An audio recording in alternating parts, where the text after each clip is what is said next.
நான் இன்னைக்கு உங்களுக்கு மெர்மெய்ட் பற்றின கதை சொல்ல போகிறேன். மெர்மெய்டோட ராஜா கடலுக்கடியில் அவர் மக்களோடையும் மகள்களோட சந்தோஷமாக வாழ்ந்து வந்தார். ராஜாவுக்கு ஒரு செல்ல பொண்ணு. அவங்க தண்ணியில் டான்ஸ் ஆடி விளையாடிட்டு சந்தோஷமாக இருப்பாங்க. அவங்க தண்ணியில் இருக்க மீன்களுக்கு டெய்லியும் சாப்பாடு கொடுப்பாங்க. அவங்க தோட்டத்தில் புதுசாக செடிகள் நடுவாங்க. அதுக்கப்புறம் ஏதாவது கப்பல் பால் அடைஞ்சிருந்துச்சுன்னா அதுக்குள்ளே இருந்து இந்த வித்தியாசமான பொருளை எடுத்துகிட்டு வருவாங்க. அந்த குட்டி மெர்மெய்ட் தன்னோட பாட்டிக்கிட்ட எப்போ பார்த்தாலும் தான் எப்போ கடலோட மேல் பகுதிக்கு போவேன், நான் எப்போ எல்லாத்தையும் பார்ப்பேன்னு சொல்லி கேட்டுக்கிட்டே இருப்பாங்க. அதுக்கு அந்த பாட்டி மெர்மெய்டுக்கு 15 வயசு ஆனதுக்கப்புறம் மெர்மெய்ட் கடலோட மேல் பகுதிக்கு போய் அங்கே நடக்கிற எல்லாத்தையும் பார்க்கலான்னு சொல்லி சொன்னாங்க. மெர்மெய்டுக்கும் 15 வயசு ஆயிடுச்சு. டெய்லியும் கடலோட மேல் பகுதியில் இருக்கிற பாறையில் உட்காந்துட்டு அங்கே போகிற வர கப்பல்களை வேடிக்கை பார்த்துட்டு இருப்பாங்க. எப்பயும் போல் மெர்மெய்ட் பாறையில் உட்காந்துட்டு இருக்கும் போது கப்பலில் வந்த ஒரு இளவரசர் அவளை பார்க்குறதுக்கு அவளை நோக்கி வந்தாங்க. திடீர்னு புயல் அடித்து இளவரசர் வந்த கப்பல் உடஞ்சி இளவரசர் மயங்கிட்டார். உடனே மெர்மெய்ட் அவரை நீந்தி காப்பாற்றி பக்கத்தில் இருந்த கடற்கரையில் போய் விட்டுடுச்சு.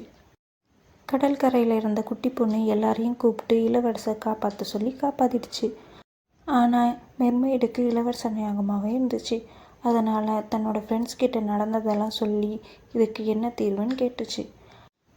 மெர்மெய்டோட ஃப்ரெண்ட்ஸும் கடலுக்கடியில் ஒரு சூனியக்கார பாட்டி இருக்கணும், அவங்கக்கிட்ட இருந்து ஒரு மந்திர மருந்தை வாங்கி குடித்தா கடல் கன்னிக்கு கால் வந்துடணும், அதுக்கப்புறம் தான் போய் இளவரசர் பார்க்கலான்னு சொன்னாங்க. மெர்மெய்டு அந்த மந்திர பாட்டிக்கிட்ட மருந்து கேட்டதுக்கு அந்த பாட்டி தன்னோட இனிமையான குரல் கொடுத்தாதான் தன் மந்திர மருந்தை கொடுப்பேன்னு சொல்லி சொன்னாங்க. உடனே மெர்மெய்டும் அதுக்கு ஒத்துக்கிட்டு தன்னோட வாய்ஸை பாட்டிக்கு கொடுத்துட்டாங்க. மெர்மெய்டும் அந்த சூனியக்கார பாட்டி கொடுத்த மந்திர மருந்தை குடித்தாங்க. அதுக்கப்புறம் மயங்கி கடலில் விழுந்துட்டாங்க. எழுந்து பார்க்கும்போது தன் பக்கத்தில் இளவரசர் இருந்தாங்க. ஆனால் தன்னோட குரலை கொடுத்ததுனால அவங்களால பேச முடியல. ஆனால் இளவரசர் மெர்மெய்டை தன்னோட அரண்மனைக்கு கூட்டிகிட்டு போயிட்டு மெர்மெய்டை தன் விருந்தாளி போல் நல்லா சந்தோஷமாக கவனிச்சுக்கிட்டாங்க. மெர்மெய்டும் அங்கே சந்தோஷமாக இருந்தாங்க. ஒரு நாள் இளவரசரோட அம்மா அப்பா அவருக்கு பொண்ணு பார்த்துருக்கிறதாகவும் அதனால் பக்கத்து நாட்டுக்கு போய் அந்த பொண்ணு பார்த்துட்டு வரதாகவும் சொன்னாங்க. ஆனால் இளவரசருக்கு தன்னை கடலில் காப்பாற்றின பொண்ணு மேலே தான் இஷ்டமாக இருந்துச்சு. அது அவங்க அம்மா அப்பா கிட்ட சொல்லலை. மெர்மெய்டையும் தன்னோட கப்பலில் கூட்டிகிட்டு போனார். ஆனால் மெர்மெய்டுக்கு இந்த விஷயம் தெரியாது.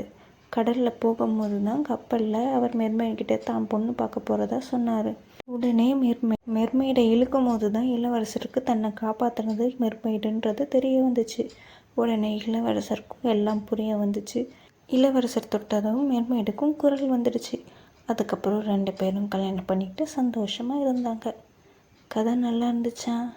தூங்கலாமா? மீமி, தீகு தூங்கலாம். Good night.